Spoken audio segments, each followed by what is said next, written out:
kitang-kita naman natin, they're turning this into a demolition job. Can you imagine the pettiness of these people? Nagpapakuha pa ng Mary Grace, Piatos, si Sedanya, di ba? Eh, tabingi po ang katuwiran ni Sedanya sa dating na yan because they're undergoing trial by publicity. Oh, yan po ang kinababahala namin. They're abusing the process. They should let the Senate conduct the trial kasi may pagkakaiba po yan. Ang daming abogado dito. They can explain it better. We have lawyers here who are much better than myself. So, with that, yun po ang pahayag ng PDP. We are alarmed, we are bothered, we are very deeply concerned with the weaponization nitong process sa House na dapat summary lang ginagawa nila. They're converting it into a kangaroo court. At ang panawagan po namin sa committee, alam naman po natin, huwag na nating loohin ang taong bayan. Alam naman namin that you will find sufficient ground and you will transmit it to the Senate. Gawin nyo na. Ipokrito kayo eh. Kunyari pa nagtatrial kayo, preordained na naman ang conclusion yan eh. And you're not fooling anyone. So, gawin nyo na. Ngunit siyempre hindi nila gagawin dahil gagawin nila ito to rake the Vice President over the coals. That is why we believe in the PDP that it was a very smart move for the Vice President not to attend. Siyempre, ititwist nila yan. Pero, tama po ang Vice Presidente. Bakit ka pupunta sa isang kangaroo court, sa isang court of a star chamber na alam mo na ang kahihinatnan, you will only be legitimizing what they are doing, the illegal and unconstitutional things that they are doing by your presence. So, ang klaro po dyan, nakita po natin yung stand ni VP sa kanyang answer. Wala pong waiver of rights. At wala pong waiver ng any constitutional objections that there may be down the road. Maraming salamat po. And now I turn you over to my more capable brethren in the profession. Magandang umaga po. Gusto ko lang tulungan ang ating taong bayan na maunawaan yung nangyayari, and I ask the members of the media to help our cause. Meron po akong dalawang konsepto na nais ilatag. Tulungan niyo po kaming ipaunawa sa taong bayan. Dalawa lamang po. Una, yung salitang akin. Ang daming nalilito sa salitang akin, katulad. Pangalawa, yung konsepto na in dubio pro reo. When in doubt, rule in favor of the accused. Ulitin ko po, dalawa lang. Yung salitang akin, katulad. Kawangis, pero hindi salamin, ha? Katulad lamang, akin. Pangalawa, in dubio pro reo. Gusto kong maunawaan ng taong bayan yan. Okay. Sa impeachment po, it is a sui generis proceeding.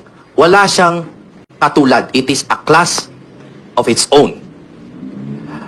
Kaya, tuwing meron pong sinasabi na ang impeachment proceeding sa House ay akin to preliminary investigation, mag-a-apply dyan medyo ang rules of court. Medyo lamang. Pero hindi eksakto. Tama po ba? Okay. Ang mga issue, maiintindihan nyo kaagad kapag inisip nyo yung salitang akin tsaka in dubio pro reo. Bakit? Ano yung mga issue?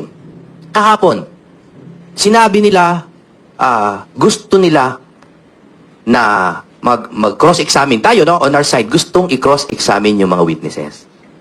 Ang sabi po ng House, hindi naman ito criminal prosecution. Walang right to cross-examine. Okay? Pero, hindi po ang rules of court ang mananaig sa issue na yan. Dahil akin lamang sa preliminary investigation. So, when in doubt, kung i-apply natin ang rules of court or hindi, dapat hindi. Ang i-apply natin ay ang konstitusyon. Because this is already akin to a criminal prosecution. Nadje-jeopardize na si Sara eh. Dahil sa susunod yan, diretso na sa ombudsman yan. Tama po ba? Ang masusunod lang po na rules, strictly, ay ang konstitusyon. At suppletory lamang ang rules of court. Okay. Gusto naman nila na isabina na yung bank records. Di ba, Kong Jing, gusto na raw nila mag-hold ng mini trial. Kanino po nang galing yung salita niyan? Sa kanila po sa House. That's what they call a Freudian slip. Gustong-gusto na nilang mag-mini trial. Okay. So sila naman ang gumagamit ng salitang akin. It is already akin to a mini trial. Ano po ba nakalagay sa Article 11 ng Constitution Section 3, number 6? The Senate has the sole power to try and decide all cases of impeachment. Meaning, hindi naman siya trial. Pero pag akin na siya to a trial, mini trial sa kanila yan, no? Ibig sabihin, trial na yan. Bawal na yan. Wala silang jurisdiction. Therefore, it is fatally flawed. Defective siya. Then, pwedeng iakyat sa Supreme Court to for lack of jurisdiction. Bakit? When in doubt, rule in favor of the accused. Okay? To sum up, ito lang po ang panawagan natin sa taong bayan. Educate yourselves. Every time, pinipilit po ang rules of court o kaya ang iba pang rules, that is not applicable in strictissimi juris or juris, no? What will strictly apply only is the Constitution, Article 11 tsaka Article 3 Bill of Rights, no? Yan lang ang strict nating i-apply. Uulitin ko, pag nagmumukha ng criminal prosecution yan. Okay? In dubio pro reo. Pag nagmumukha ng trial, bawal na yan. Okay? Pag sinabi naman nilang preliminary investigation lang to, hindi pa pwede mag-cross-examine. In dubio pro reo. Pwede na mag-cross-examine dapat. Bakit? Because it's in favor of the accused. Every time may duda, i-apply ang Constitution in strictissimi juris and ignore other rules. Always in favor of Sara, who is now an accused, is in jeopardy, and alam naman nating kakasuhan nila. And the last message on accountability, no one is avoiding accountability. Kung gusto nyo, kasuhan nyo, hindi po immune ang Vice President. Kasuhan nyo sa Ombudsman na kayo naman ang nagtalaga. Kasuhan nyo doon. Pero itong impeachment, para sa akin nga, i-dismiss nyo na o ituloy nyo na, sabi nga ni Attorney Ferdy. Kasi kung merong reasonable certainty of conviction sa Senate, iakyat nyo na. At kung wala naman, itigil nyo na para po sa taong bayan. Maraming salamat po.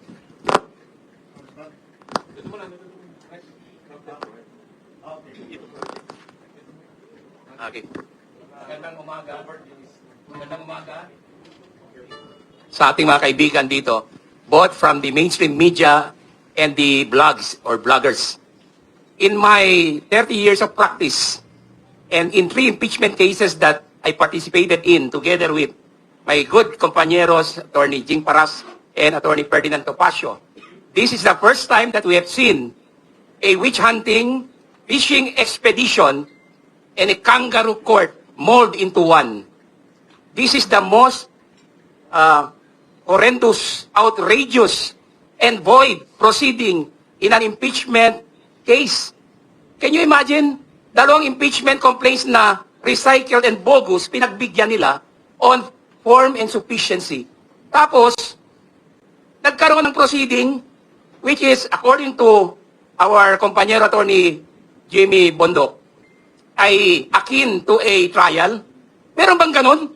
Only the Senate, sitting as an impeachment court, can conduct a trial. There's nothing in the rules of the House, nor in the Constitution, that permits the House Committee on Justice to commit a mini trial. Doon pa lang, pwede na nating iakyat yan sa Korte Suprema. Yung subpoena powers nila ay inabuso. Yung ultimate facts, wala. Tapos hihingi ka ng subpoena para mag-supply ng deficiency sa complaints. That renders the entire proceedings null and void. Kaya I agree with legal luminaries that this should be brought before the Supreme Court on a petition for certiorari with temporary restraining order. Because the rights of the accused in this case, Vice President Sara Duterte, is being violated as we speak. Grabe ang grave abuse of discretion dito. In Bautista, in Sereno, and in Corona, hindi namin nakita ito. Imagine mo, isusupina nila ngayon ang mga bangko. Walang ganun. Only the Senate can do that. So that's another void action on the part of the House of Representatives.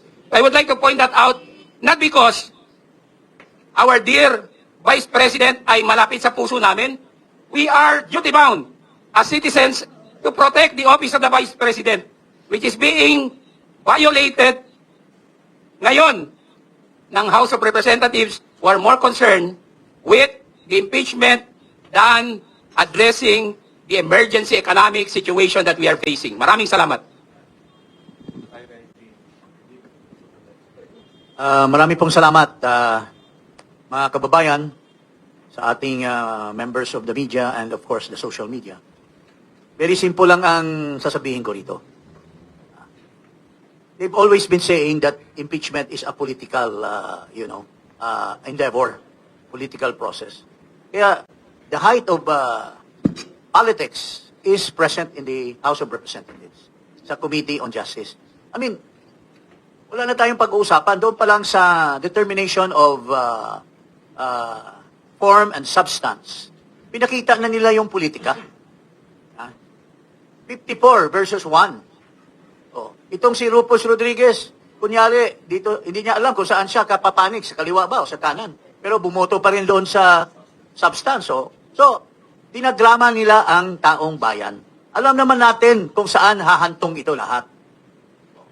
In fact, gustong-gusto nila talaga na magkaroon ng trial sa Senate. Pero ito lahat palabas. Palabas lang ito. Tulad nitong pangit na chairman. Gusto niyang maging maganda sa mga media.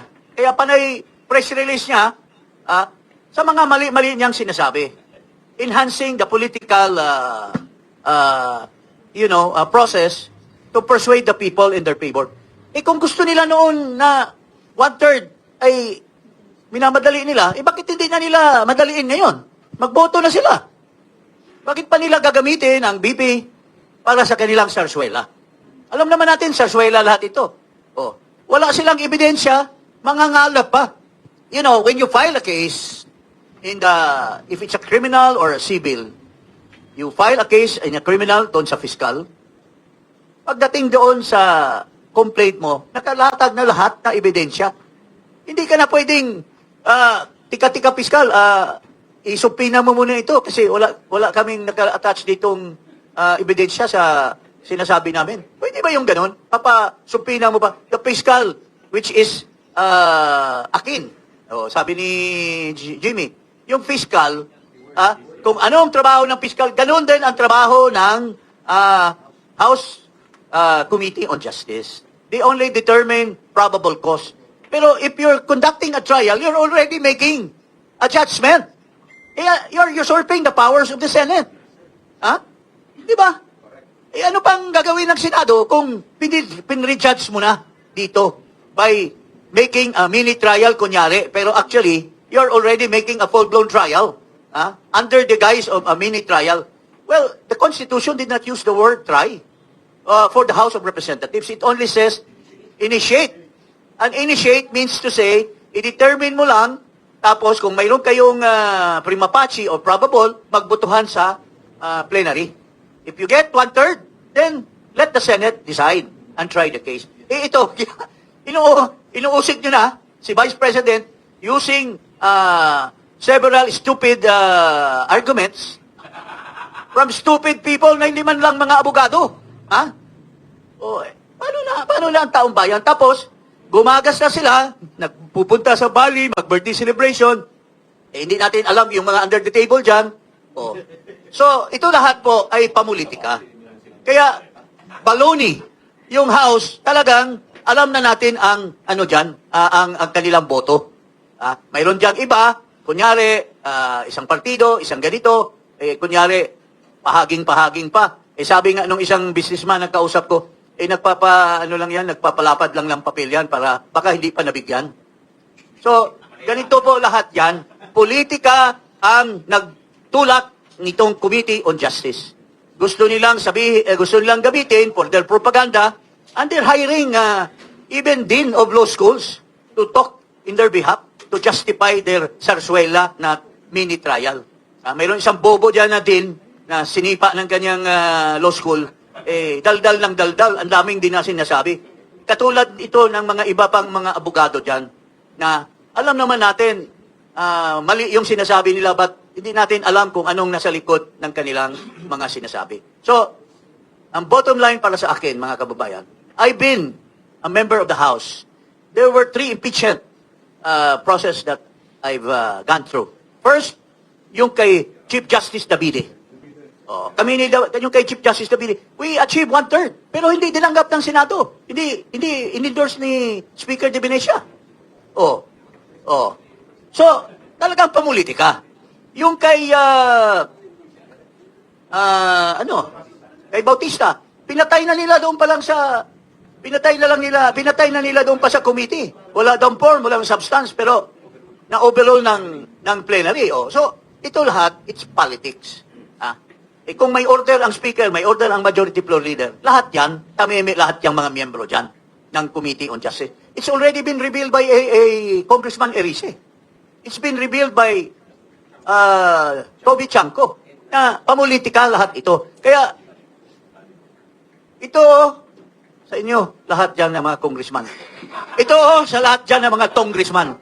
Kayo dapat ang imbestigahan base doon sa 18 Marines kung ilan ang maleta na tinanggap nyo. Umamin na nga yung isang babae. Ha? Umamin na nakatanggap siya ng maleta. Pero hindi niya sinabi kung magkano natanggap ng tatay niya. Ha? Oh, here po. This is purely political. Pero the people of this country is still hoping that the Senate will give justice to the impeachment process. Kaya takot na takot sila sa Senado because hindi nila alam kung anong decision. Pero for me, it's already, if it's forgone in the House na ma-impeach si Sara Duterte, it's forgone in the Senate na wala silang makukuhang boto to convict her. And that is my, crystal ball saying. Okay? Thank you. With due apologies.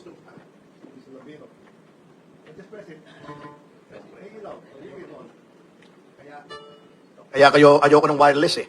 Anyway, with all due apologies to my boss, may sisingit lang po ako another party matter. Noon pong August, this is totally unrelated. Noong pong August, nagkaroon ng hearing yung committee ni Senator Robin Padilla, Committee on Communications and Media, on the sexual harassment sa mga studios, where I appeared as one of the resource persons. At further to that, I wrote a letter to follow up the results of what happened in that. And I would like to distribute to you the letter to Senator Padilla, who is a member, by the way, of the Partido Democratico Filipino, Joey. This is in relation to the amendments to the law on sexual harassment, where I testified regarding the two cases that I've handled for GMA7, yung studio ni Manong Rod, on sexual harassment. And nasabi naman doon na in view of the recent resurgence of the revelations against Arnold Clavio, yung kay Sara Balabagan, there is a need to come out with those amendments to the law on sexual harassment. Ito po yung letter. Basically, at tapos na po ito, ang sabi ko lang, i-amend nyo yung law on sexual harassment to the effect that those who cover up these acts of sexual harassment should be made as guilty as the principals. Joey, i-distribute mo na lang. Oo. Baka makalimutan ko eh. Oo. Para meron na sila. Kasi nga, although I clarified na alam kong walang kinalaman ang mga goson dyan. They are very godly, religious people and they will not allow it. Yung mga subalterns po nila, yung mga nasa baba ang nagko-cover up. So, yun po, binalita ko lang as a follow-up to another member of the party, si Senator Robin Padilla, who really wants to amend the law para mawala na niyang mga sexual harassment na yan, yung kay Gerald Santos and others na na-cover up. With that, I would like to turn over the floor to my among tunay, Attorney Raul Lambino. Sorry for the interruption. The rule about being a more supreme or better is mas magaling talaga yung estudyante. Okay. Well, first and foremost, I would like to greet everyone ng magandang umaga ng Huwebes ngayon, ano? Kahit na mataas masyado na yung langis at baka mawalan na tayo ng supply. At tinanong ako ni MJ kanina nung pagpasok ko rito, bakit daw green na naman yung aking kulay ng damit? Favorite na color ko yan kasi it signifies two things. One, pro-life. Green is the color of life. Nakikita mo yung environment natin, dahon, green yan. It also symbolizes wealth. Kasi green box yan. Kaya ako ay pro-USA. Dahil sa nangyayari ng kaguluhan dyan sa Middle East, mag-uusap na raw yung Philippine government at saka Chinese government for possible joint exploration in West Philippine Sea. At most likely, baka magkaroon na rin ng joint fishing expedition sa West Philippine Sea. So, tanggalin natin yung fishing expedition dyan sa house. Dalagin na natin doon sa West Philippine Sea doon. yung fishing expedition sa West Philippine Sea will be legal and legitimate. Ngayon, bakit ako pro-USA? USA, USA, USA. United Sara ako. Yan ang ibig sabihin. Well, anyway, meron bang karapatan ang ordinaryong mamamayang katulad ko o katulad natin dito sa nangyayaring impeachment proceedings ngayon sa House of Representatives? Are we a party in interest here o si VP Sara lang? Well, two things you have to remember. There are two kinds of impeachable officials. One group are the elected officials, president and vice president. The others are appointed officials, justices of the Supreme Court, ombudsman. Yan yung mga impeachable, Constitutional Commission, COA, etc. Lahat yan appointees. But if you're talking of the president and the vice president, all of us here are on trial. So we are a party in interest here because our being a sovereign people, nakalagay sa Constitution yan eh. Doon pa lang sa preamble, we the sovereign Filipino people. So how do you define being a sovereign Filipino people? Then you go to Article 2, Section 1. Sovereignty resides in the people and all government authority emanates from them. What's the manifestation of sovereignty? Then that is election. Election. That's why we are called the representative democracy. So whether you voted for Sara Duterte last election or Bongbong Marcos, then you are a party in interest here. Because if Sara Duterte is impeached and eventually convicted, she will be removed from office. Then we are deprived of our right, being sovereign people, of having elected her to be our vice president. That's why we are here. I am here not just because I am a lawyer who understands a little bit about law. I am here sitting here in front of you para ipaliwanag yung karapatan nating mga ordinaryong mamamayang Pilipino na pag ang tinatanggal o ni-impeach natin ay presidente, vice-presidente, we have the sovereign right that will be affected by the outcome of these proceedings. Kaya, alam po, yung kanilang ginagawa ngayon sa House of Representatives, hinahayaan ko, ako'y natutuwa. Sa totoo lang, yung kanilang pinaggagawa ngayon dyan sa House of Representatives, which is a blatant violation of the provisions of the Constitution as stated by Attorney Bundok a while ago, on Article 11, more particularly Section 3, and Article 3, which is the Bill of Rights. So, meaning, we have a possible actionable suit that we can file before the Supreme Court for the House of Representatives abusing its authority, resulting into lack of jurisdiction of what they are doing, and an unconstitutional act. So any one of us here can file the corresponding petition before the Supreme Court to question the actions of the House of Representatives. And we are a proper party in interest. Meron tayong personality to file the necessary action. I have been in Congress for so many years. I was there in 1987. I saw the impeachment of Erap there. I was involved in somehow. I was also involved in the impeachment of then Chief Justice Davide as consultant of the Office of the Speaker, give advice to the leaders of the House of what to do. Sumunod po dyan yung impeachment ni JMA. Ilang beses po yung may final dyan. Then the impeachment of Merceditas Gutierrez, impeachment of Andres Bautista, and Sereno. All these impeachment cases that were filed in the House, I was able to be part in whatever capacities. No? Ngayon, going back to the integrity of these impeachment proceedings, tama yung sinabi. Only the Senate has the sole power to try and decide cases of impeachment. When you say try or trial, there is no distinction of maxi trial or mini trial. Basta trial yan. Yung mini skirt lang yan. Magandang panuturin yan. Pero, there's no such thing as mini trial. Saan sila naka-invento ng ganon? Now, if they are going to, again, define what they're doing as, well, it is akin. Ayan, yung salita akin. Akin yan, akin. Okay. Similar to a preliminary investigation before the office of the prosecutor. Or maybe we can say inquest proceedings. Kasi kami mga trial lawyers, dinaanan namin yan. So, summary lang talaga ang pinag-uusapan doon. Whether it's an inquest proceedings or preliminary investigation before the office of the prosecutor, then the only things to be considered by the prosecutor would be what? The complaint affidavits, and the affidavits of the witnesses if there are any, and the counter affidavit of the defendant or respondent, or the real pieces of evidence that have been recovered. And if these are sufficient, then they will file the corresponding information in court. Yun lang ang gagawin. Hindi pwedeng magkaroon ka ng tawagin ng piskal kung sino-sino yung mga wala naman silang participation that they have not filed any document in form of affidavit. Because that is fishing expedition na yon. Fishing expedition yon. Yung ginagawa nila ngayon, okay, dapat pagbasihan lamang nila. They have already determined yung substance is there. Compliant daw. So, compliant ba yung complaint? Compliant ba doon sa mga attached affidavits? Ngayon, kung meron silang clarificatory hearing, ang tawag ko dyan, hindi trial. They have to clarify those provisions or those allegations in the affidavits that were filed by those potential witnesses or by the complainants. Then they can conduct a hearing. Clarify nyo nga ito. What do you mean by this? That is clarificatory hearing.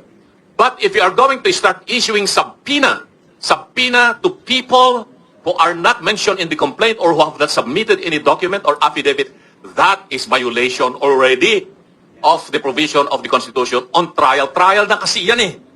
So, sabihin mong mini trial, ano mini trial? Pagkakaiba ba yan sa maxi trial or trial? Pareho lang na trial yan.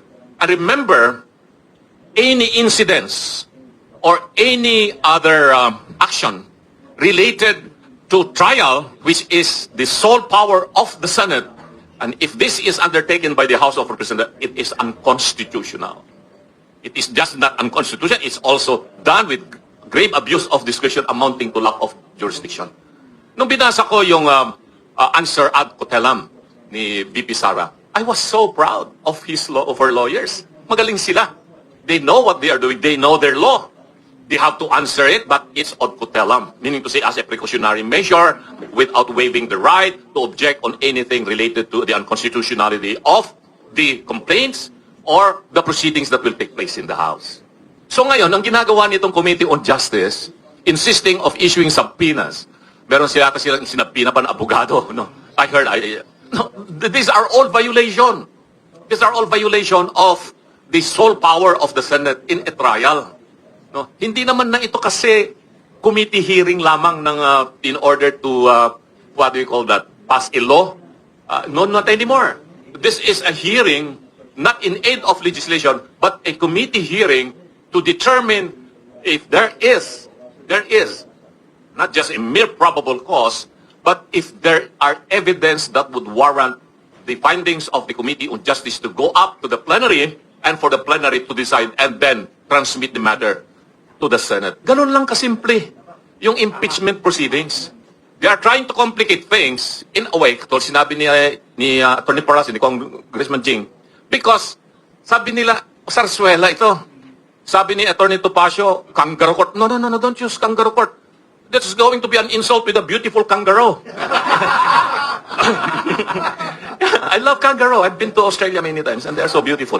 So don't don't compare the Committee on Justice as a kangaroo court. It's an insult to the kangaroo. Or even they say sinabi, muro-muro lang. No. Don't use again that muro. It's an insult to our Muslim brothers and sisters. No? Hindi pwede. No? Ang ginagawa nila doon sa House of Representatives, purely politica. They would want to put the Vice President in a bad light in the eyes of the public because she is the most trusted, popular public official of the land now, despite all their efforts to destroy her for the past 2 years. Hindi nila mapababa yan yung kanyang trust rating. And, you know, if you read the decisions of the Supreme Court, the 2025 decision, the motion for reconsideration of 2026, klaro, sinabi ng Supreme Court, this impeachment is not only political, it is also legal process. And when you talk of legal process, the main basis of looking at the legality or illegality of the proceeding is what the Constitution provides, because the Constitution is the supreme law of the land, it is the fundamental law of the land. So anything that is contrary to Article 11 in relation to the Bill of Rights is unconstitutional, therefore it is illegal. And what they are doing right now, it is illegal. May nagtanong din sa akin, paano yung subpoena? Pag pinadalhan ka ng subpoena ng Committee on Justice, if they are not going to, if the one that is being addressed to would not attend, can he or she be cited for contempt? Well, for sure gagawin nila yun. Iko-contempt nila yun. Mapapa-arresto pa nila. But would that be a legal action of the House? No. No. It will be unconstitutional. It will violate due process, the right of that person. Because here, it's no longer just be resource person. Napapatawag mo siya para magbigay ng kanyang opinion, nalalaman niya tungkol sa isang batas na nakabinbin, panukala na nakabinbin, in order to be passed by the committee. Ito hindi na eh. Itong Committee on Justice here is acting not just a mere committee of the House that is going to pass pieces of legislation, but eventually it will become the body that will prosecute these impeachment proceedings in the House. So tama rin yung sinasabi na it is similar to the preliminary investigation or inquest proceedings. Then so submitted yan. Sige, I admit, similar, but it's not the same. But you cannot go beyond what is allowed and authorized in a preliminary investigation or inquest proceedings. Because going beyond that would be violation of the Constitution. So yun lamang po yung aking maikling paliwanag po sa inyo. Thank you very much. Now I know why Freddie is a good lawyer. He has a brilliant mentor. And I'm glad, and I'm also glad, Freddie, that you have this press conference because, in my opinion, this is the best press conference na nilinaw kung gano'ng kalabo ang ginagawa ng Congress. Maraming salamat. Okay, as your moderator, let me first ask 2 questions before I call the media. Number 1, how long will this, well, I don't want you to more. How long will this committee last in the lower house? And how much is it costing us, taxpayers? May gastos yan eh, di ba? Hindi man Okay. I'll answer that. Well, as far as the timeline, depende na yun sa gusto nilang ma-obtain eh. Depende na yun kung gaano gusto nilang kahaba. But insofar as the cost, if they are going to continue doing this, it could go beyond 125 million. Mas malaki kaysa sa doon sa kanilang gustong palabasin na confidential fund. No. For sure, we are spending millions here of taxpayers' money of those, you know, anong tawag mo doon? Anong tawag mo doon? Stupid. Okay. So, yun ang mangyayari dyan. My second question is this. Is it possible na hindi aabot to sa Senate for lack of merit? That is a probability, not just a possibility. Because, as I've said, the proceeding in the House against the Vice President is void ab initio. Nakita nyo naman nangyari doon sa unang kaso. It was declared void ab initio at hindi na natuloy yung trial sa Senado. That's a probability. At dito, mas matindi ang violations. Grave abuse of discretion of unprecedented character. Sabi ko nga, nadismaya kami ni Perdi, ni Attorney Jing Paras, and of course, Attorney Topacio and Jimmy. We have been witnesses and participants to many impeachment proceedings. Ngayon lang nangyari ito na merong ganyan. They are inventing their own rules na hindi nila pinasa, hindi pinablish. Yung mini-trial na yan, there's no such thing. Not even in the United States and Britain where impeachment originated. Iniimbento ni Congressman Luis Troyan. Ang sagwa eh. Nakakahiya because the House should have performed its duty in obedience to the Constitution. Hindi sila mas mataas eh. Tapos ngayon, they are usurping the power of the Senate.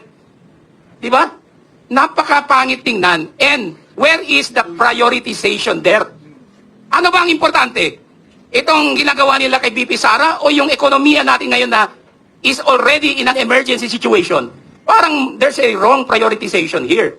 So, I question because I'm a citizen and I'm a voter and has witnessed for myself lahat ng impeachments na recently meron. Wala, sa Davide, I was just a plain observer. Pero sa Sereno, Bautista, I was the lawyer of the 2 distinguished gentlemen here, Attorney Topacio and Attorney Jing Paras. We impeach Bautista. Kahit na nung umpisa, nag-violate din yung House Committee on Justice sa kanilang rules and the Constitution. But, sinave ng plenary by a very overwhelming vote at na-impeach si Bautista. Hindi siya umabot sa Senado kasi impeach and then he resigned. Naging moot and academic. But I tell you, nakakadismaya ang ginagawa ng House Committee on Justice. And the Supreme Court might probably, hindi ako sigurado because I cannot preempt, might probably issue a TRO here and declare the proceeding void ab initio. Salamat. Okay, I open now the floor. O sige, please identify. Quickly lang ha, mabilis. Red Mendoza from the Manila Times. Of course, hi, good afternoon, good morning po. Well, ngayon po sinasabi po ni Congressman Laila de Lima na ang hindi pagpunta ni VP Sara sa impeachment trial ay parang pagbaliwala daw sa Constitution. And of course, sinabi rin ni Congressman Beatrix Luistro na sa kanyang distrito daw sa Batangas, suportado daw yung impeachment. What's your take po doon sa mga sinasabi ng ating mga kagalang-galang ng mga congressman?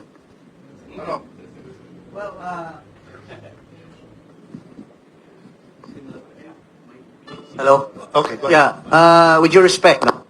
Kasi I'm also a member of Congress, but during our time, respectable po kami. And honorable. Wala po kaming mga maleta noon. Ano lang. Envelope. Sobre lang. But no, to answer that, walang basihan yon. Kasi unang-una, wala namang eleksyon. So paano niya ma-test yung support ng kanyang taong bayan? Pero if you base it on the survey ng Pulse Asia, even in Luzon, napakataas ang trust rating ni Vice President. So, it's her word against a very official and, legitimate survey. So, pangalawa po, sinasabi natin na itong sinasabi ng mga congressmen is purely political. Why? I can vouch for it in the sense that nag-file po kami ng impeachment. Nag-file ang bayan muna, nag-file yung sinasabi naming hash-hash na impeachment. Pero yung rules na pinairal nila against Marcos is entirely different than the rules that they're imposing on the impeachment of VP Sara. Doon pa lang, politika na ang umiiral. Doon, nag-trial na o nag-hearing na sila at inaano na nila doon pa lang sa determination of substance as far as the Marcos impeachment in concern. Pero dito kay VP Sara, talagang pinalusot na nilang pinalusot yung substance. Because at the end of the day, they want to maximize the propaganda value of the Vice President. Why? For one reason. She will become the next president. And ito lahat ay takot na takot dahil sa daming mga maleta na tinanggap nila.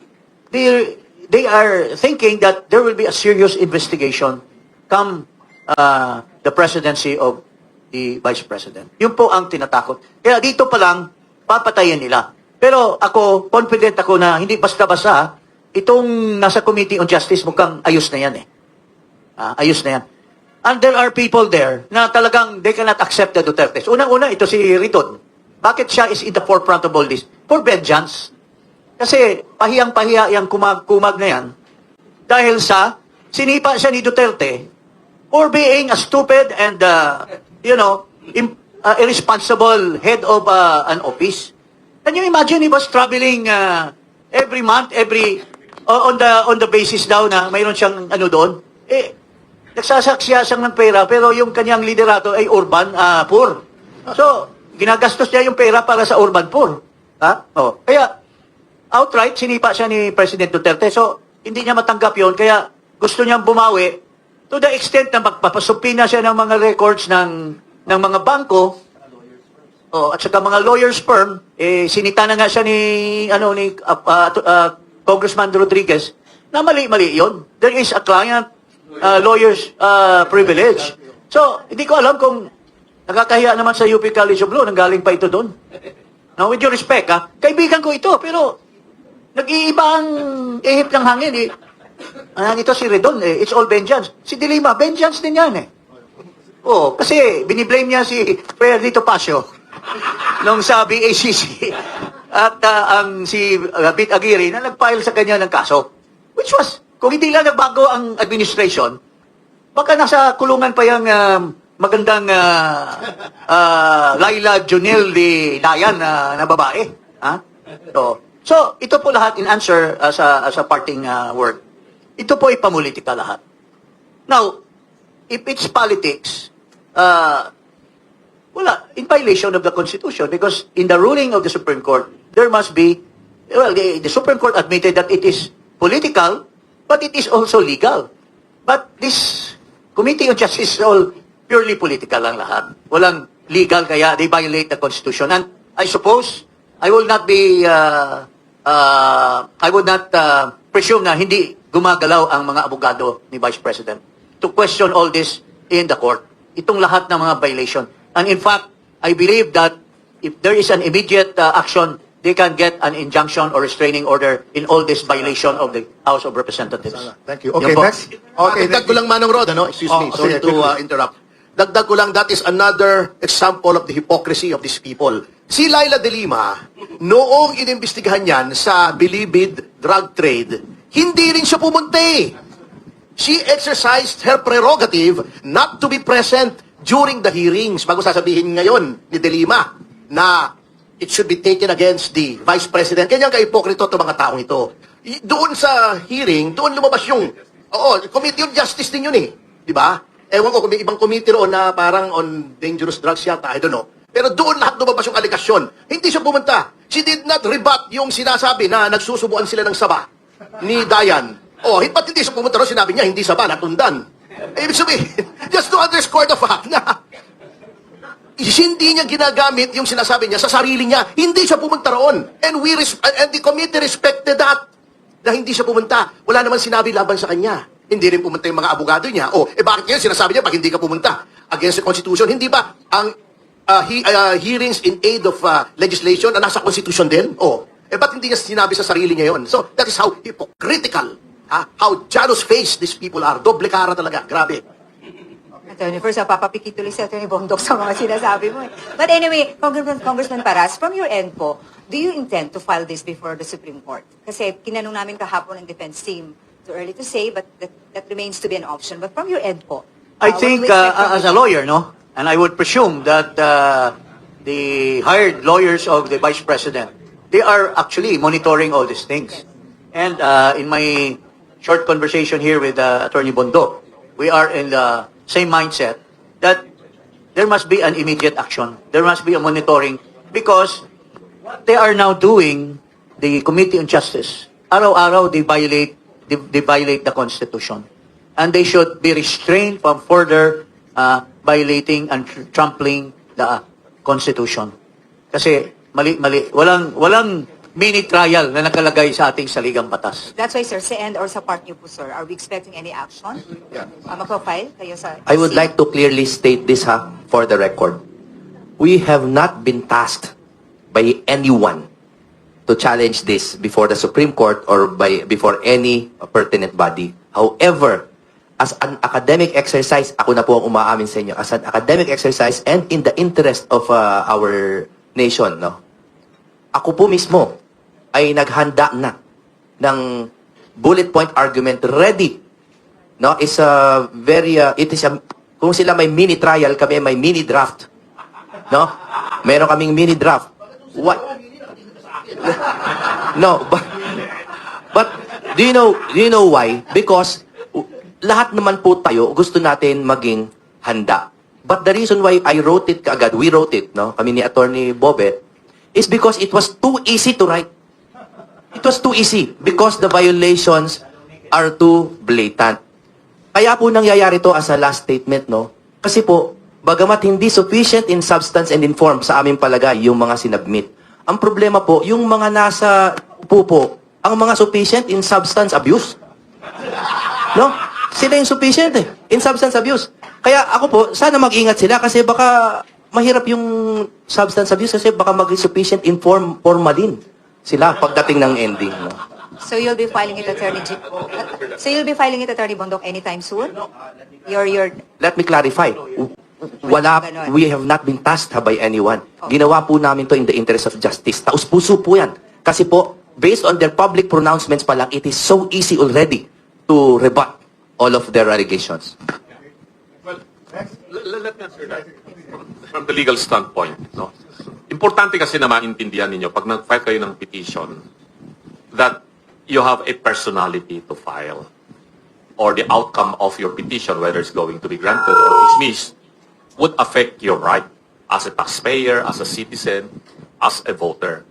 I mentioned a while ago, while I am here today, not just being a lawyer to give my little knowledge or opinion on the matter, but because I am a voter, whether I voted for Marcos or Duterte in the last election, he is or she is now the duly elected president of the Philippines. And therefore, she represents me also as my vice president. And if you are going to remove her, I will be deprived of my right being represented by a vice president. So, do I have the legal personality to file a suit? Yes. Because I am a party in interest. Sabi ko nga, hindi lamang dahil siya lang ang ma-impeach dito, siya lamang ang pwedeng mag-file dito. It's a different ballgame pag pinag-usapan natin dito, mga appointed officials who will be subject for impeachment like justices of the Supreme Court, member of the Constitutional Commission, or ombudsman. Because they are not elected by the people. Pero ang presidente at saka vice president, elected sila ng tao, and as a voter, no, I will be deprived of my sovereign rights kung matatanggal ang isang tao na inelect ng mamamayang Pilipino. So anyone can file, yun ang aking opinion. This is my opinion, the proper petition before the Supreme Court if needed. Kaya nga, inoobserbahan ko yung nangyayaring proceedings magmula pa nung discussion nila about sufficiency of form, sufficiency of substance, tapos itong ginagawa nilang supposed to be committee hearing, and then yung kanilang mga pronouncements na mini trial ito. So sabi ko, oh my God, this is already a violation of the Constitution, what they are doing. And therefore, under the provision of the Constitution, more particularly Article 8, for that matter, on the judiciary, may nakalagay doon na yung isang provision about the petition for certiorari questioning the constitutionality of an action amounting to lack of jurisdiction. Not necessarily similar to the provision of Rule 65 of the Rules of Court. Because sa ating saligang batas, meron yung provision na pwedeng magamit. So if you are going to ask me, will you file the necessary petition? I have to think it over after they have concluded all their actions in the House of Representatives. But for now, tulad ni Atty. Bundok, marami na siyang mga bullet points na ginawa nila ni Atty. Torion. Easy to write, sabi nga ni Atty. Bundok. Sabi ko, I don't even need to write. I can already remember everything they are doing because they are so simple. Too easy. No, you cannot forget that. No? Unlike a complicated case na kailangan mo talagang use the weapon of your pen or your computer. But what they are doing now, kung nakalimutan mo ng konti, punta ka sa YouTube, tingnan mo lang yung nangyari doon. You would easily remember. Okay. Okay, thank you, Attorney Lubinto. I think you said it very profoundly. On trial here pala, is the majority of the voters who voted for VP Sara. Sila ang on trial. Tayo mga bumoto are on trial. That's a very important, a very profound statement. Okay. Good morning po sa inyo. Sa mga pinaliwanag niyo po kanina, narinig ng marami at sa tingin ko, sangayon sila na napakalinaw ng paliwanag ko ninyo kasi marami sa mga Pilipino hindi naman intindido sa batas yung karamihan. Ngayon, ang sa akin po, ang gusto ko ipunto rito, hindi puntong legal, kundi yung moral. Kasi po, sabi nga ni Congressman Paras, yung mga buhaya ay mga stupidly stupid sila, sinasangayon naman po sa tingin ko ng marami kasi nakita naman natin kung paano silang tawagin, honorable, kagalang-galang. Pero ang nakikita po natin ngayon, yung tanong ko po papunta dito sa direksyon. Nakikita po natin na ang dami ng isyong lumutang. Magmula rin sa PDIC, PhilHealth, Maharlika Fund, hanggang doon sa mga, yung 18 Marines, yung mga mali-maleta. Pero prior to that, nagkaroon ho ng malaking issue tungkol sa pagiging drug addict ng ating presidente na nung huli, nagsalita yung ating senador, Amy Marcos, na mismong kapatid niya. Sa akin pong paniwala, personal, napakalaking issue ho niya ng moral. Biruin nyo kung iisipin nyo kung totoo na ang presidente addict. Ito po yung tanong ko. Sa tingin po ba ninyo, dahil sa dami ng mga mali-maletang napawalan, marami nang natatakpan ng bibig at nasusuhulan at hindi na makakibok, paano ho ba ang magandang remedyo natin gagawin pa? Can I answer that? Ako muna, Kong Jing. Alam nyo yung third impeachment namin ni Congressman Jing, Attorney Topacio, and the others, Mike Defensor and the others. Merong ground doon on the alleged drug addiction of the President. Kaya nga hindi tinanggap yung aming complaint ng House Committee Secretary General, House Secretary General, dahil siguro takot sila dyan sa ground na yan Saka yung plunder, isa sa mga grounds yan Moral yan. Hindi lang legal, constitutional, but moral. Kaya takot sila pag moral ang issue Now, itong maleta, andon din yan, yung plunder, which we cited Gutesa and Saldico, na pinatotohanan ngayon ng 18 sundalo. So you see, we have done our part. Congressman Jing, we have done our part. Attorney Topacio, we have done our part. Ang problema, ang House, they have to answer itong maleta issue because Congressman Suntay raised that issue sa Committee on Justice. Kaya doon, pinarule siya ng out of order. Pero tama yun Because baka ito, yung galaw nila ngayon ay they are prejudiced and biased against the Vice President because may link doon. I'm not saying that they're guilty, pero we raised that. Well, we have the same mind. Sinabi na niya, pero I'll just add, no? Yung lahat na sinabi niyo po, with your question, niraise na po namin yan lahat na issue. That's why we filed an impeachment complaint.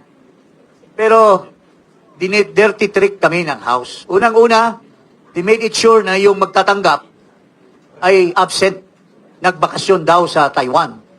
Yung kasunod niya, yung deputy, was also told not to accept it. In fact, did we file a case already to this guy? Itong si attorney, We're contemplating on filing a case against yung deputy, si Salonga. Kasi, hindi siya nagtanggap nung impeachment complaint namin.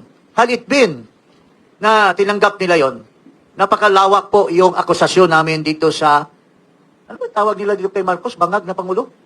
Yeah.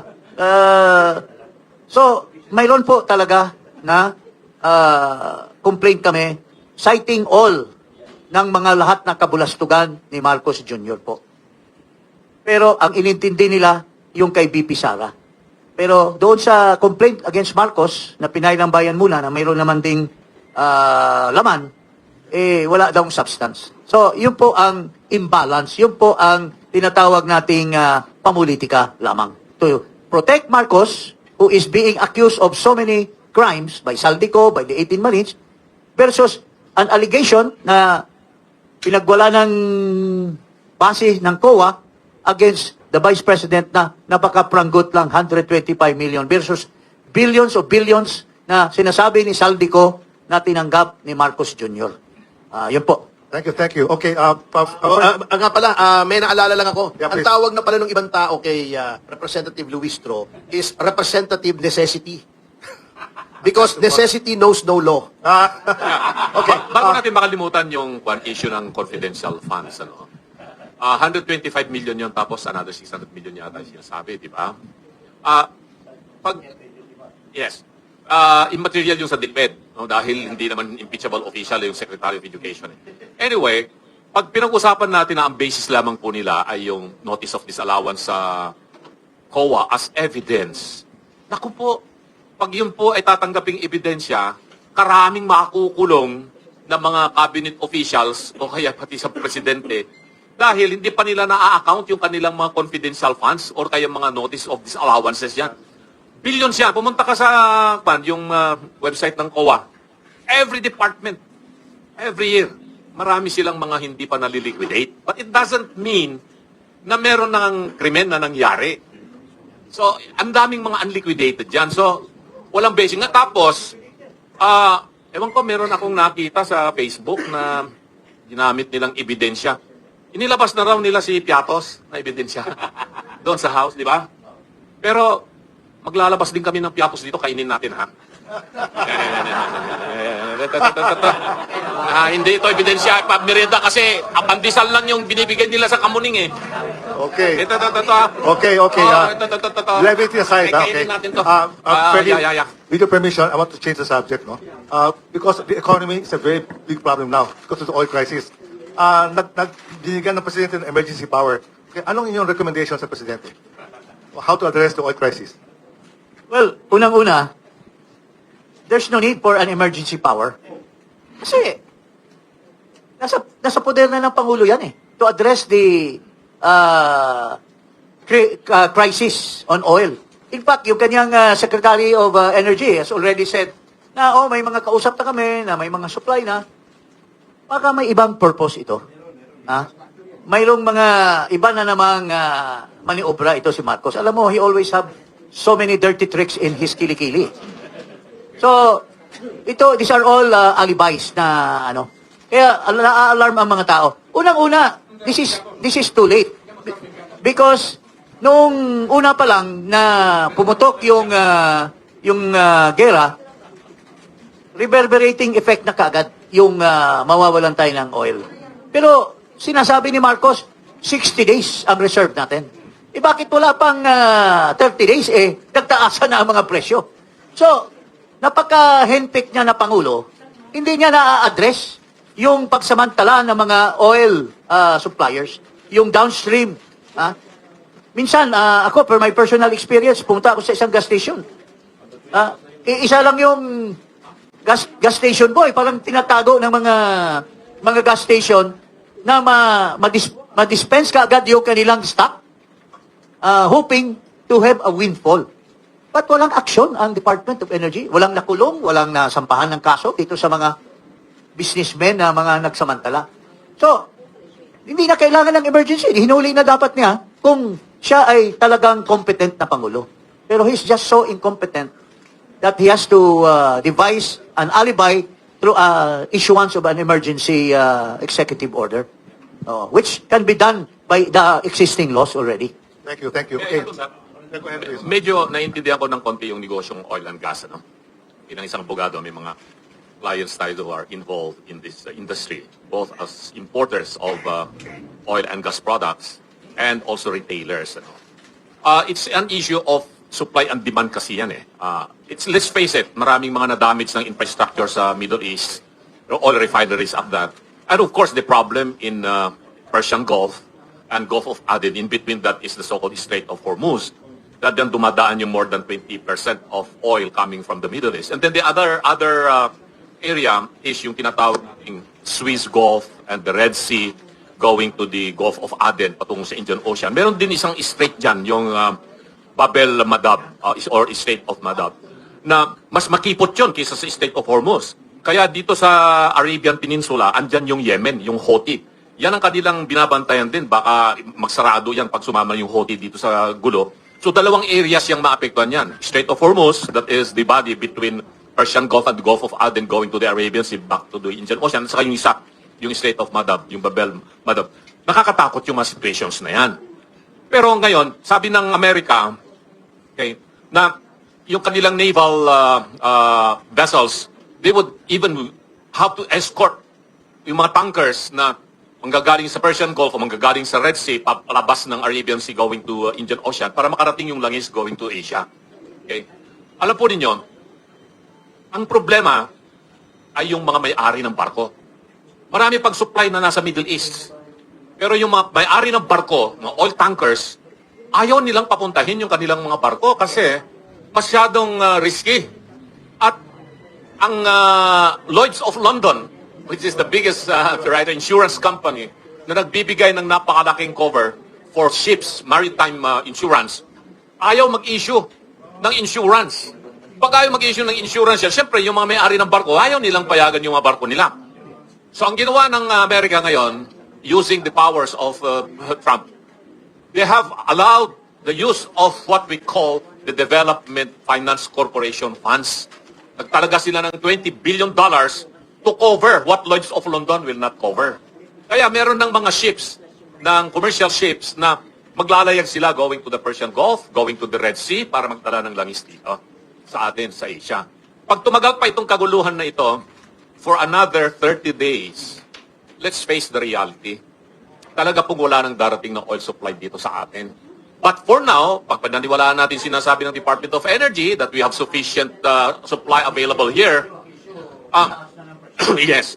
Siyempre, hindi mo maiiwasan doon sa mga negosyante dito, mga retailers, at sa mga oil importer that anticipating their loss of profit in the next weeks to come, magtaas na sila ng presyo ngayon. It's not hoarding, but they are going to really anticipate yung losses nila mangyayari. Kaya yung diesel ngayon is more than 120 pesos per liter na yata kung hindi ako nagkakamali. You expect na tataas pa ito. And, ito nga naman ang maganda. USA, USA, USA. Pero merong nagsasabi, hindi ba ang may pinakamalaking mga refineries dito sa Asia ngayon is China? And China has one of the biggest strategic oil reserve in the world. Maybe after America, China ang may pinakamalaking strategic reserve. Because they bought millions and millions and millions of oil in the past 20 years. And they have established several strategic oil reserve in different areas in China. Tapos ito, nag-usap na po ang ating Department of Energy with the Chinese Embassy. And they have discussed the possibility for China to at least share some of its oil products going to the Philippines. Pinag-uusapan in the same manner na nagkaroon na ng pag-uusap yung dalawang ahensya natin, Department of Foreign Affairs at saka Ministry of Foreign Affairs in China at pinag-uusapan na rin yung possible joint exploration in the West Philippine Sea. Nag-uusap na rin yung ambassador ng China na nandito, si Jing Chan, at saka si Secretary Laurel ng Department of Agriculture on the continuous supply of fertilizers from China going to the Philippines. Kasi ang China pa rin ang may pinakamalaking source ng chemical fertilizer. So this is not just an issue of oil supply or oil price, but even food security. And mind you, I know this kasi alam nyo naman, ako ang chairman ng Association for Philippines-China Understanding. I've been involved in so many affairs pagdating po doon sa people-to-people exchange, educational exchange, cultural exchanges, pagpapadala ng media na gustong pagpunta sa China, things like that. And I'm quite familiar with how the discussions are being done by our government. Nasa ano na ang discussion between the Philippine government and the Chinese government, and this is not confidential. It is already on the level of undersecretary. Nasa undersecretary level. Tapos na doon sa mga assistant secretary level. Tumas na yung level, which is good. You know, for almost 2 years, hindi nag-uusap ang China at saka Pilipinas. The past 2 years, dito lang nag-umpisa yung usapan. And good for us, kasi ini-entertain pa rin tayo ng China. They have all their power na magsuplado sila sa atin at sabihin, ayaw namin kayong kausap. Medyo inaano nyo kami masyado. Xenophobia, tapos nangyayari dyan, pinapalaki yung maliit na issue dyan sa West Philippines, etc. But thankfully, nag-uusap na ngayon ang ating Department of Foreign Affairs under the leadership of Secretary Lazaro and yung representative then ng Ministry of Foreign Affairs in China. And they are now in this higher level. So hopefully, within the month of March or April, baka makarating na sa ministerial level yung usapan. At pag nangyari po yan, I think China would be willing to give us some of their oil products and fertilizer products. Wow, that's good news, good news. Okay, we all have... Maka-interject lang ako, Manong Rod. With all due respect, I beg to disagree na ang pinakamaraming fertilizer ay China. House of Representatives ng Pilipinas po. Okay. We only have 6 minutes left. No, I want to end this by 11:30. So, any more questions from the media before I close the floor? Any more? None? Nada? Okay, gone. Okay. Okay. Can you please come here? Good morning po sa inyong lahat. I'm Linda Rapadas from Bulgar, Tabloid. In as much as press con po ito, parang PDP, ng PDP, gusto ko pong malaman, dahil alam niyo po na yung kasalukusang gobyerno ngayon is matatag dahil malaki ang kanilang pondo. So ano po ang status ngayon ng pondo ng PDP? At sino yung mga panlaban nyo na iaharap kung sakasakali? Well, bilang Vice President ng PDP and National Spokesman, wala pong pondo yung partido. Sa totoo lang. Kasi this is the only political party in the Philippines that is not financed or controlled or influenced by oligarchs. Yung mga ibang political parties kasi natin dito, ayoko nang banggitin yung mga partido na yan. Pero you know who the personalities behind these political parties.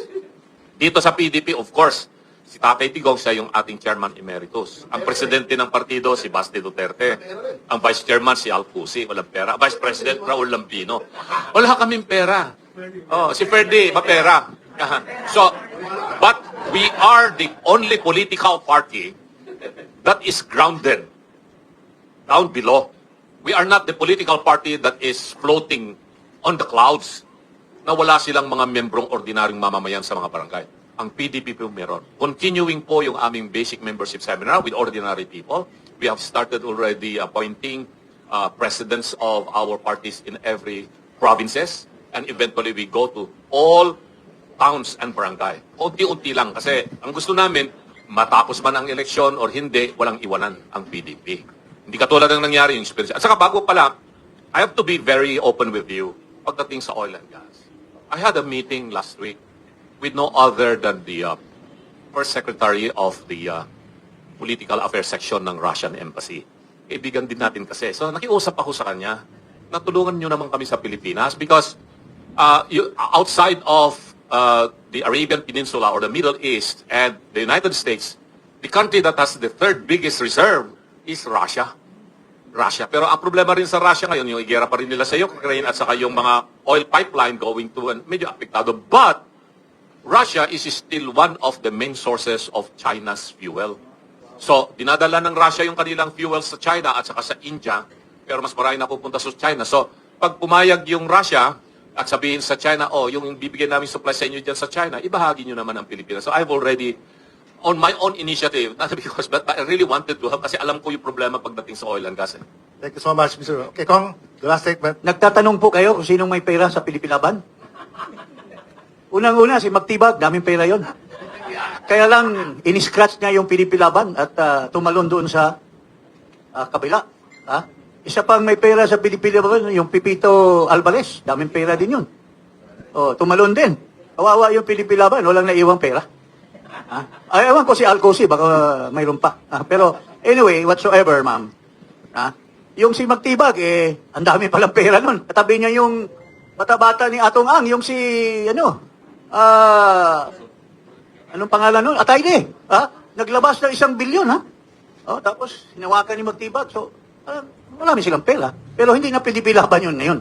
Ha? Oh, nasa kabilang dako na. At iniimbestigahan yung mga 18 Marines na magsasabi sana kung sino binigyan ng mga maleta-maleta. So, Okay. mayroon talagang trapdoor sa bawat organisasyon. Okay, we can conclude this with two things. Number one, the good news, the impeachment, medyo malabo. Okay? Number two, oil prices, there's oil, thanks to China and to Russia. On that note, I would like to close the forum and thank everybody. Okay, last na ha? Okay, sige. Sa PDP Laban, Cathy Cruz po from DZXL ang ating katipunan at tuklasin-natin.net.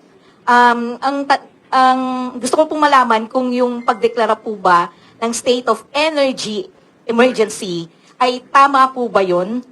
Gayong maraming problema ang ating bansa.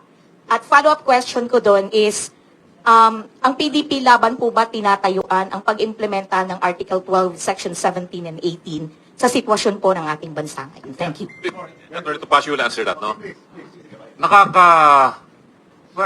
Nakakagulat lang that bakit kailangan mag-declare ng state of national energy emergency na hindi naman ginawa ng ibang bansa ito eh. Buong mundo ay apektado dito, but not anyone in the Southeast Asia as far as I know, or dito sa ASEAN, or even in other parts of the world, in Latin America or in Africa, na yung kanilang gobyerno ay nag-declare ng state of national energy emergency. Yung pagdeklara kasi ng kanyang mga ganyan, emergency, para sa national disaster, then they can start controlling yung flow and price of commodity. Lalong naaalarma tuloy ang taong bayan. Lalong naaalarma yung taong bayan.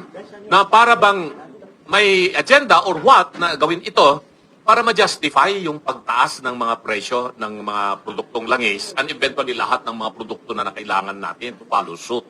Na hindi naman dapat kasi magkasalungat yung sinasabi nila na there is adequate supply of oil products in the country that will last for another 60 days or 50 days. Then tapos mag-declare ka ng state of national energy emergency. I don't think that is the right approach. I'm sorry to say, I beg to disagree with the action taken by the government in this regard. Kasi sa akin, pwede naman tayo katulad ng usap tayo doon sa mga countries that have available supplies na pwedeng maiparating pa rito. Ang problema natin pag hindi tayo bigyan. Yun. Ay problema ng liderato yun.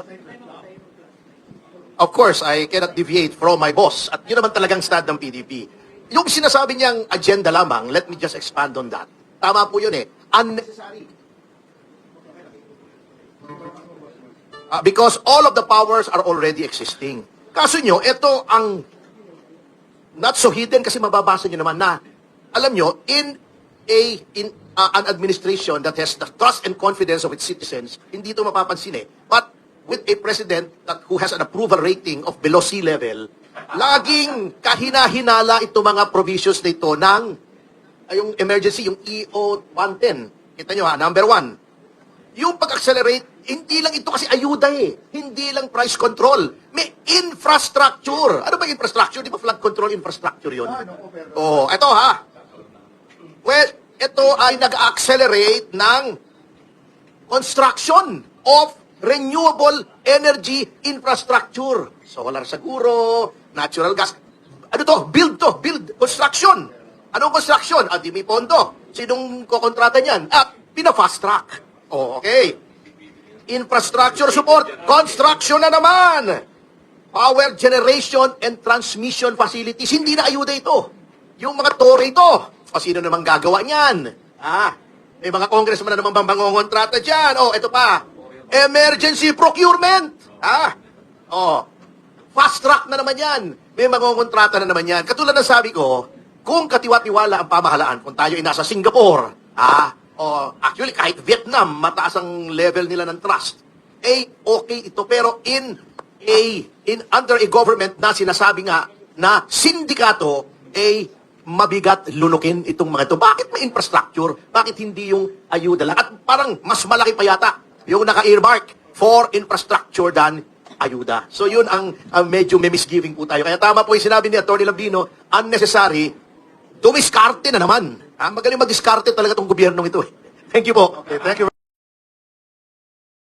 Kami ang boses ng masa, hindi natatakot. Katotohanan lang, di kami nalulunod. Walang bahid ng sismis, lahat ay totoo. Kahit sino ka pa, pag mali ka babanatan ka. Walang pinipili kulay, wala kaming kinikilingan. Basta para sa bayan, kami lalaban. Pagdama palakpakan, pag mali banatan. Di matitinag, di matatakot, para sa bayan tuloy ang sigaw. Sa harap ng kamera, walang halong takot. Mga baluktot, lahat kayo'y tutumba. Ang hustisya at totoo, yun lang ang mahalaga. Kahit sinong harang, di kami matitinag. Walang pinipili